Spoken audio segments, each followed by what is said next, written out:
Dan is het tijd voor het vaste onderdeel van dit programma van Dree Peters Banken met Dree. Elke woensdag in de nieuwe aflevering. En we schakelen over naar Dree Peters ergens in Midden-Limburg staat. En ik denk dat de inwoners van Remun al gezien hebben waar ze ergens thuis, Dree. Ja, dat moet wel. Voor mij is het natuurlijk een nostalgische plek. Ik heb hier mijn eerste bioscoop met mijn vrouw gedaan. Dat is al in de midden 60er jaren. En ja, als je hier staat, is dat nostalgie natuurlijk. Maar ik ben het hier voor mezelf hier. Of gewoon het evenzeer... Het wordt een goede plaatsing geweest. Waar ze een vriendschap hebben gekregen, een relatie hebben opgebouwd. Want die is al meer dan een halve eeuw oud. Maar als je dan hier door die ontvangstruimte loopt, ja, dan roept dat toch een hele hoop herinneringen op. Want hier gingen van de films kijken van de tijd, El Cid, de films van Elvis Presley. Maar nu zitten we dus in het theater dat voor heel veel andere dingen gebruikt werd. In plaats van in de bioscoop. Hier was de onderste zaal, boven de soort balkonnen waar we de betere portemonnee. Ik ben op bezoek bij een gezelschap. Dat de volgende week, eind volgende week, een programma heeft hier in dit theater. En dan kom ik bij Sylvia en Marjan. Die zitten al in de stoel, waar Geert de volgende week ook in zitten. En die gaan me gaat vertellen over wat hier de volgende week te doen is. Zelf zeggen we weer in het Remuntje. Sylvia is het zelf, hè? Klopt, ja. En Marianne, dat is Engels, hè? Marianne, ja, maar gewoon Marianne. Marianne, je hebt de speelgroep Gelderen, die hoort er vroeger, heel vroeger angstig. Ik kan me herinneren dat wat schreef kreeg dat het zelfs ooit in het veld heeft gezeten, in de Wingert, vlakbij de hele Gaatkerk, ja. Dat is voor de tijd geweest. Maar ik weet dat er in ieder geval in die tijd het ook een andere naam had. Toen is Johansen, dokter Anders Nemers, die heeft toen de naam bedacht wie je nu weet. En dat is? Speelgroep Gelderen. Gos als de Optimisten. De Optimisten, en dat was in 1945. En toen begon in hetzelfde jaar ook speelgroep Kapel. Je zit voorzitter geloof van het gezelschap, hoor. Ik ben de voorzitter en inderdaad vanaf 1945 heeft Remun 2 toneelverenigingen na de oorlog opgericht. Dus volgend jaar jubileumjaar, 75 jaar toneel. Ja. Onlangs heeft hij nog een gezelschap uit Linnen gezeten. En die hebben nog over het monument Luzenkamp, slachtoffers, een prachtige voorstelling gedaan. Daar heb ik toevallig ook met gebankt, met die lui. En dat was ook heel bijzonder, omdat dat lui waren die voor dit theater kozen. Want het heeft toch een... Het is sfeer, hè? Ja, het heeft echt sfeer. Dus een beetje art deco-achtig. En ja goed, vroeger ging ik ook hier nog naar de film. Ja. Mijn eerste film heb ik hier gezien. Ja, dat was het helemaal, hè? Ja. Dus het is echt nostalgie om hier te spelen. Ja goed, ik heb met een paar mensen gesproken net. Het is natuurlijk ook fibra. Op het moment dat ze bij de groepeurs, ze zitten met 13 spelers en speelsters. Ja, dat klopt, ja. En het is een Duitse productie? Het is een Duits toneelstuk, maar het is helemaal in het dialect vertaald door Ignaas en Charlotte Ruys. Ja. Dus het is helemaal Remuns, ja. Er zit humor in, heb ik begrepen. En het is natuurlijk niet zo makkelijk om een Duits geschreven stuk om te zetten in het Remuns. En er andere humor in terug te vinden. Want de Duitse humor is een andere humor als de Veer hebben niet alles geet. Nee, dat klopt inderdaad. We hebben het aangepast aan onze humor, laat ik het zo zeggen. Maar er zit wel echt wel humor in, ja. Remunse humor. Ja, en nu heb je de volgende week die uitvoeringen. Die zijn wanneer, precies? Die zijn donderdag, vrijdag en zaterdag. En dat is 11, 12 en 13 april. Iedere avond hier in het Royal Theater om 8 uur. En 3 is heel belangrijk. We zitten al jaren om een tientje en dat vind je voor prima, ja. Ja. Geweldig, is nog van een tientje naar de toneeluitvoering kunt gaan. En dan in deze stoel kunnen zitten. Ik geloof dat je me voor 3 dagen nog hier zou zetten bij een spreken. Betaal ik 30 euro en dan blijf ik overnachten.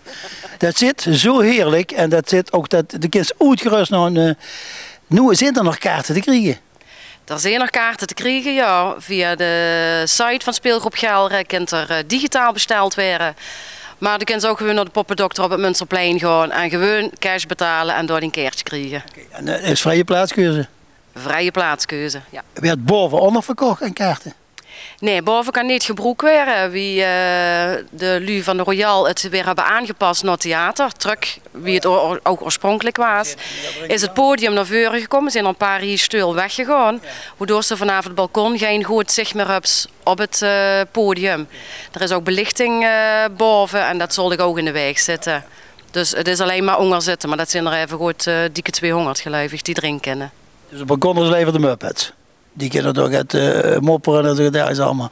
Maar 200 kind je de kwijt. Ja, dan zeg ik reken dan altijd. Dan denk ik, ja, het is ook een geweldige opgave. Hier heb het dan als regisseur nemen gaan. Hè? Ja. Maar als je voor 2000 euro zo'n avondvoorstelling en door er 3 is 6000 euro, ja, dan is het toch aanpoort. Hè? Want dan moet het ook allemaal liefde oud papier zijn. Ja, daarvoor hebben we ook heel veel vrijwilligers wat aan het decor werken. Sowieso de mensen van de club doen altijd allemaal met helpen. Ja, het is liefdewerk oud papier inderdaad, weet je wel zeker. Ja.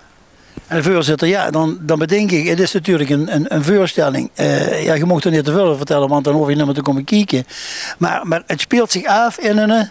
Het zal in een sneltreinvaart in ieder geval gewoon. Dus daar geef ik al een beetje met aan wie en wat. Ja. Ik zou al een stukje van een treinstel staan, dus dat zou zomaar kunnen zien dat we met de trein metgaan, maar een nostalgische trein. Is wel een beetje gedateerd, ja. Het zit in de 80er jaren. En ja, wie het bij een klucht hoort, dan gaat natuurlijk van alles fout. Er gaat verwisselingen, verwarringen en... uiteindelijk kunnen we het allemaal wel toen goed in meestal, maar dat moet je maar komen kijken, te zien of dat hier ook zo is. Heeft Remeun nog talenten? Dan moet ik weer even door de regisseur. Zit er nog talent hier? Tuurlijk, Remeun stik van de talenten. Ja. Dat, dat is op veel fronten, ja, dat is. Ja, toneel is natuurlijk weer geen anders als met een buurt maken of een sketch maken. Of zo. Ja, het is met heel andere vorm. Er moet van de eerste minuut tot de laatste minuut. Ik net spoken met hem gezegd, hier is ook echt nog plankenkoers. Abonnement. Ja, dat is. En dat is elke dag? Dat is elke dag. Ja. Jawel. Ik kan me, als ik zelf mitspeelde ook, toen het laatste moment met het boek, tenminste ik, zijn er ook die hebben dat niet en altijd weer zenuwachtig. Ja, maar dat moet ook. Het is een kwestie van timing ook. Hè. Als ze niet en op een inspelen en als ze langer gaat, moesten ze er ook op kunnen vangen. Hè. Ja, want ik gewoon heel even terug naar het CK-theater. Daar was ook een prachtig theater. Jammer dat dat er niet meer is, bij wijze van spreken. Maar dan is dit natuurlijk een geweldig alternatief. Hè? Want de AC is weer te weus en te groot. En waarschijnlijk ook te duur hè? Voor de kleine verenigingen. Hè? Voor het kinderen verhapstukken, voor de begroting gewoon te krijgen. Dan heb je hier natuurlijk wel een geweldig nest gevonden. Ja, dat is inderdaad. CK, heel jammer. We hebben er altijd met heel veel plezier gespeeld. Ja, dit is ook een kwestie van een beetje nostalgie, toch wel. Wat, ja, we hebben dat toen, we zijn we ermee begonnen en we hadden gezegd van, hier vullen voor stoes. Ja. Ook achteraf is er nog de kans om gezellig naar te kletsen. De spelers komen altijd nog de foyer in. Dus er kan gekald worden, er kan gedronken worden en zo maken we er een mooi avondje uit van. Ja. Ik begreep dat die achter, waar ik omkleed, is nog een zeiltje. Hè? Dat is een heel klein zeiltje. Vroeger werden dat ook voor van alles gebruikt. Royaline hoort er geloof ik in de tijd. Is nu een kleedlokaal. Ja, hierachter heb ze de Royaline, die ligt dus eigenlijk achter het Witte Dook, zeg maar. En vroeger was dat dus het podium wie het ooit als theater gebouwd is. Ja. En er zijn 2 kleedkamers nog, waarvan we er een paar jaar geleden helemaal opnieuw hebben opgeknapt. Dus we hebben door de kleedkamer, waar weet ik, misschien Wim Kan of Snip en Snap hebben gezeten toen dat tijd. En daar mogen we weer nog gebruik van maken. En dat geeft wel ook een extra impuls, mag ik zeggen, voor de spelers. Zo van, ja, de voelt zich hier wel echt even acteur, ja. En dat maakt het wel mooi, ja. En dan begreep ik dat de exploitant van nu is de exploitant van toen. Die verhuren dat nog steeds nu voor theater. En aan de achterkant natuurlijk ook voor lezingen en zo daar is allemaal. Dus binnen 75 jaar bestaat je. Dat werd het speciaal, 75 jaar bestaan. Dat is zeker wel de bedoeling, ja. Dus we willen sowieso met een speciaal stuk volgend jaar uitpakken. Dat ligt al klaar, zeg maar. En we komen dat zeker ook weer in het Royal Theater doen. Ja, want na 5 jaar hebben we echt wel de smaak te pakken. Ja, dus volgend jaar komen we terug. Wat er verder nog gebeuren gaat dat jaar, moeten we nog even bekijken. Maar we zijn zeker van plan om in 2020 meer van ons te laten horen. Ja. Goed zo. Ja. Geweldig. Mag ik die complimenten geven? Dankjewel. Hij Remeun op de kaart, maar hij vooral de toneel op de kaart. En hij vooral de speelgroep op de kaart. Dat gaat je zeker lukken. Ja. En regisseur, heel veel succes. Ja, dankjewel. En dan zien we dat natuurlijk de volgende week. De poppendokter, daar loopt natuurlijk morgen storm. Of bij jullie op de site loopt het storm, hè, Sylvia. Want je kan ze via de site een keertje bestellen. Vrije plaatskeuze. Ik zou iedereen zeggen, de plezier heeft aan een klug. die hier door dit groepje gebracht werd op een fantastische manier met een geweldig decor, maar in een geweldige ambiance. Gaat de volgende week naar het Royal Theater, want daar is het te doen. En zo binnen zeggen, als je dat niet kent, kijk dan gewoon naar TV11, want dan zit je zelf. Tot de volgende week.